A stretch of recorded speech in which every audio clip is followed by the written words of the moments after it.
Ahojte kamaráti, ja som Erik a rozprávam sa s vami, pretože ste si vybrali úlohu číslo 4. Teda ste sa stali tímom pre právne záležitosti.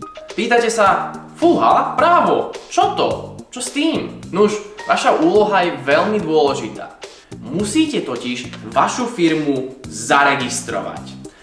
Každá firma, ktorá chce podnikať a chce podnikať legálne, teda v rámci zákona, musí byť zaregistrovaná.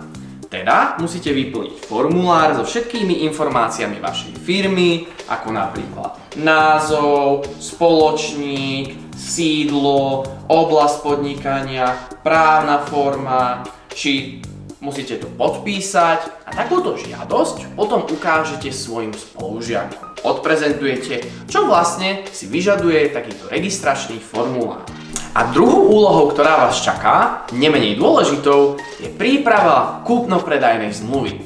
Totižto v biznise nefunguje podanie ruky, ale všetká dohoda musí byť spísaná a byť na papieri.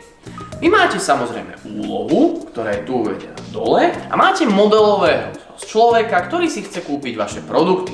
A teda musíte spísať dohodu. Musíte uviesť, kto je predávajúci, názov firmy, kde sídli. Musíte dať údaje kupujúceho, kto to je, kde býva, kedy sa narodil. Musíte vyplniť, čo mu vlastne predávate, koľko to stojí, jeden kus, koľko stojí 10 kusov, ale si tie množstvo, ktoré kupuje.